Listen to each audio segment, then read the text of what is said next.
My in-laws demanded you'll give us $50,000 for retirement or we're cutting you out of the will. I said I already have more than you'll ever leave me. My name is Daniel, I'm 38, and this is the story of how my wife's parents tried to extort money from us using inheritance as leverage, not knowing I'd already built more wealth than they'd ever see. I need to explain my background first because it's central to why this whole situation was so absurd. I grew up poor. Not struggling middle-class poor, actually poor. My mom was a single parent working 2 jobs. We lived in a cramped apartment, ate a lot of rice and beans, and I wore second-hand clothes through high school. But mom was smart about one thing: she taught me that education was the only way out. I got a full scholarship to State University for computer science. Worked part-time through college, graduated with 0 debt, and got hired by a tech startup right out of school. The startup got acquired 4 years later. My stock options, which I'd held onto instead of cashing out early, were suddenly worth $280,000. I was 26 years old with more money than my mom had made in her entire life. I didn't blow it. I paid off mom's debts, bought her a small house, and invested the rest. I lived in a modest apartment, drove a 10-year-old Honda, and kept working. The tech industry was booming, and I was good at what I did.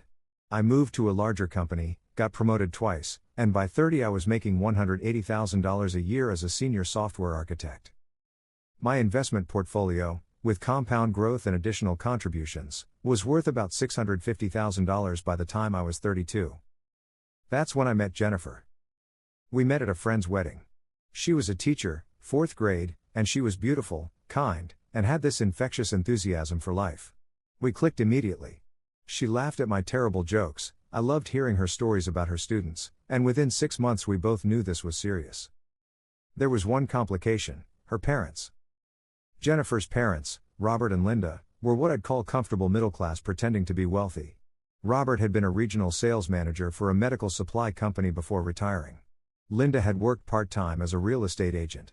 They lived in a nice 4-bedroom house in the suburbs, drove decent cars, took annual vacations. But they also lived right at the edge of their means. The house had a big mortgage. The cars were leased. The vacations went on credit cards that got paid off slowly. They had maybe $300,000 in retirement savings total, not terrible, but not great for people in their mid-60s who wanted to maintain their lifestyle. From our first meeting, Robert and Linda made it clear they had opinions about their daughter's choice in men. "So Daniel, what do you do?" Robert asked at that first dinner. "I'm a software architect." "Oh, computers," he said it the way someone might say sanitation worker. Not hostile, just dismissive. Jennifer's last boyfriend was a lawyer. Very successful. "Dad," Jennifer said, her voice tight. "I'm just saying. Teaching is a noble profession but it doesn't pay much. Jennifer needs someone who can provide." I let it slide. First impressions, trying to be polite. But it continued. Every family gathering included some comment about my job, my car, my clothes. Linda once asked Jennifer, while I was in the room, "Are you sure Daniel can support you properly? Tech jobs are so unstable." I was making 3 times what Robert had made at the peak of his career, but I didn't say that. Jennifer and I got married 2 years after we met. It was a small wedding, we paid for it ourselves because I didn't want to owe Robert and Linda anything. They made comments about that too. "Most families help with wedding costs," Linda said. "But I suppose if you wanted something simple." Jennifer squeezed my hand under the table. We'd had this conversation. We could have afforded a big wedding, but neither of us wanted one. We'd rather save the money for a house. Which we did. 6 months after the wedding, we bought a modest 3-bedroom house in a good school district. We put down 30% to avoid PMI, about $90,000. The house was comfortable but not flashy. Exactly what we wanted. Robert and Linda seemed almost offended by our practical choices. "You could have bought in our neighborhood," Linda said. "Something with more space. More impressive." "We like our neighborhood," Jennifer said. "It's close to my school. But the property values here are better. You need to think about investment." I bit my tongue. Our house was already appreciating nicely, we had a great interest rate, and our mortgage payment was easily manageable. But explaining that would require revealing our financial situation, which I preferred to keep private. For 3 years, we had a polite but slightly tense relationship with Jennifer's parents. We'd have dinner once a month, celebrate holidays together, maintain civility. They'd make their little comments, I'd ignore them, Jennifer would get quietly frustrated. Then Robert retired, and everything changed. It started with a phone call. Jennifer was at school, and Robert called me directly, which he'd never done before. Daniel, I need to discuss something important with you. Man to man. Okay. Linda and I have been reviewing our retirement finances. We're comfortable, but we'd like to upgrade our lifestyle a bit. Travel more, maybe buy a vacation condo. We've decided to ask our children to contribute to our retirement fund. I blinked. I'm sorry, what? It's not uncommon for successful children to help their aging parents. Jennifer is our only child, so we're asking you and her to contribute $50,000 to our retirement account. It's an investment in family. You want us to give you $50,000? Not give. Invest. And before you get concerned about fairness, we've updated our will. You and Jennifer will inherit everything: the house, our savings, our life insurance. The $50,000 is really just an advance on your inheritance. Robert, I'm going to be honest with you. Jennifer and I aren't in a position to give you $50,000 right now. That was a lie, but I wasn't about to explain our actual financial situation. Make it happen, Daniel. Cut back on expenses. Take out a loan if you need to. This is family obligation. I'll discuss it with Jennifer. Do that. But Daniel? If you're not willing to support Linda and me in our retirement years, it raises questions about whether you're really the kind of son-in-law we want inheriting our estate. Are you saying if we don't give you $50,000, you'll cut Jennifer out of your will? I'm saying that inheritance goes to family members who act like family. Think about it. He hung up. When Jennifer got home, I told her about the conversation. She was horrified. They want how much? $50,000. And your dad implied they'd disinherit you if we don't pay. That's insane. They don't need $50,000. Dad has his pension, they have savings. Do they though? Jennifer paused. What do you mean? Your parents live pretty well. Nice house, new cars every few years, constant vacations. Do you actually know what their financial situation is? No. I assumed they were fine. Over dinner, we talked it through. Jennifer called her aunt, Linda's sister, who confirmed what I suspected: Robert and Linda were financially stretched. The pension was smaller than they'd expected, their savings hadn't grown as much as they'd hoped, and they'd been living beyond their means for years, assuming they'd figure it out later. Now later had arrived, and their solution was to pressure us. I'm calling them, Jennifer said. This is ridiculous. Wait, I said. Let me think about this for a minute. Here's what I knew. Robert and Linda's house was probably worth $450,000 with about $150,000 left on the mortgage. Their retirement savings were around $300,000. They had a life insurance policy worth maybe $100,000. Total estate value, roughly $700,000. Split between liquidating everything, paying off debts, and inheritance taxes, Jennifer might see $400,000 someday. Maybe. They were leveraging a theoretical $400,000 inheritance to extort $50,000 now. And they assumed we'd jump at it because they thought we needed the money. They had no idea what our actual financial situation was. Let's meet with them, I said. In person. We need to have this conversation face to face. We set up dinner at their house that weekend. Robert and Linda were all smiles when we arrived, like they hadn't just tried to shake us down for $50,000. Daniel. Jennifer. So good to see you. I've made pot roast. We sat down to dinner, made small talk for 20 minutes, and then Robert cleared his throat. So, have you two thought about our conversation? We have, I said. And I want to make sure I understand. You're asking us for $50,000 to supplement your retirement, and you're implying that if we don't provide it, you'll disinherit Jennifer. Linda jumped in. It's not a threat, Daniel. It's about family values. We raised Jennifer, put her through college, gave her every advantage. It's reasonable to expect her to support us now. You didn't put her through college, Jennifer said quietly. I had scholarships and student loans. You didn't pay for my education. We provided a home and support, which I'm grateful for. But you're framing this like I owe you financially, and I don't. Robert's face was getting red.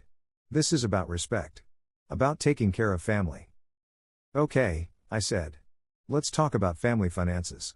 You want $50,000 from us. Can I ask what your current net worth is? That's personal, Linda said. You're asking for access to our money. I think it's fair to know your situation.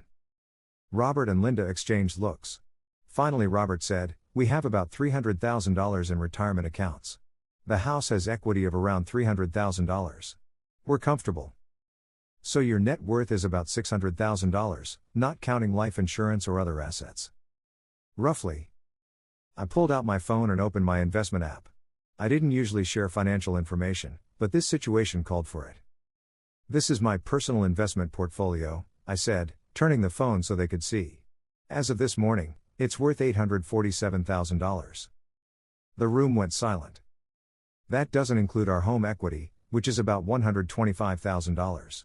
Or Jennifer's retirement account, which is another $85,000. Or my 401k, which has $230,000. Our total net worth is approximately $1.29 million. Linda's mouth was literally hanging open. "We're 38 and 36 years old," I continued. "We have zero debt except our mortgage. We max out our retirement accounts every year. We have an emergency fund that could cover our expenses for a year. We're financially secure." "How did you?" Robert started. "I've been investing since I was 26. Living below my means, making smart choices, not buying things to impress people." I looked at him pointedly. "The tech job you were so dismissive of has served us very well." "But you drive an old car," Linda said weakly. "Because I'd rather build wealth than look wealthy. Different priorities." I put my phone away. "Now, about your request. You're asking us for $50,000, which is about 4% of our net worth, and leveraging an inheritance of maybe $400,000 that we won't see for decades, if ever. You're gambling that we need that inheritance badly enough to give you cash now." "It's not gambling," Robert said. "It's family. No. It's extortion. And it's based on a fundamental misunderstanding of our financial situation. We don't need your inheritance, Robert. I already have more than you'll ever leave us." The silence was deafening. Jennifer finally spoke. "Mom, Dad, I love you. But I'm not giving you $50,000. And frankly, the fact that you'd threaten to disinherit me over it tells me everything I need to know about how you view our relationship." "We weren't threatening," Linda started. "Dad literally told Daniel that inheritance goes to family members who act like family. That's a threat." "You're taking it the wrong way," Robert said. "No, we're taking it exactly the way you meant it. And here's the thing, I don't care. Cut me out of the will if you want. Daniel and I are going to be fine. Better than fine." We left shortly after. The pot roast went uneaten. Robert called the next day. "That was inappropriate, what you said last night." "What part? The part where I pointed out you're not as wealthy as you think? Or the part where I said I won't be extorted? We raised Jennifer better than this. You raised Jennifer to be independent and strong. She is. You're just upset she's not dependent on you. This isn't over, Daniel." "Yeah, it is." He hung up. Over the next few weeks, Robert and Linda tried various tactics. They called Jennifer crying about how hurt they were. They tried guilt, "After everything we've done for you." They tried manipulation, "We might lose the house." They even tried going through Jennifer's aunt to pressure us. Nothing worked. Finally, about a month after our confrontation, Linda called Jennifer. "We need to talk about your father's health." Jennifer tensed. "What's wrong?" "His blood pressure is through the roof. The stress of this situation is literally killing him." "Mom, Dad's blood pressure issues started years ago. This isn't about us. It's gotten worse since your disagreement. The doctor says he needs to reduce stress. Then maybe he should stop trying to extort money from his daughter." Linda gasped. "How dare you? I love you, Mom. But until you and Dad can treat us with respect and stop making financial demands, I need some space." Jennifer hung up and burst into tears. "I hate this." "I know." I held her. "But you did the right thing." We went low contact with Robert and Linda after that. Minimal texts, no phone calls, skipped a few holidays. It was hard on Jennifer, but she held firm. About 4 months after the initial conversation, Jennifer got a letter from her parents. A real letter, handwritten. It was an apology. Sort of. Robert wrote that they'd been stressed about retirement and had handled things poorly. They didn't admit they'd been wrong exactly, but they acknowledged that asking for $50,000 was too much pressure and that they shouldn't have brought up the will. "We'd like to rebuild our relationship," the letter concluded. "If you're willing." Jennifer showed me the letter. What do you think? I think they're trying. It's not a perfect apology, but it's something. Should we give them another chance? That's up to you. They're your parents. Jennifer thought about it for a long time. Finally she said, I want to try. But things need to be different. We slowly rebuilt the relationship. Set clear boundaries, no discussions about money, no guilting, no manipulation. If they crossed those lines, we left or ended the call. It's been about 8 months now. Things are better, but not great. Robert still makes occasional comments about how we could afford to help out more. Linda still drops hints about expensive gifts or trips. But when they cross the line, Jennifer shuts it down immediately. We've talked about this, Mom.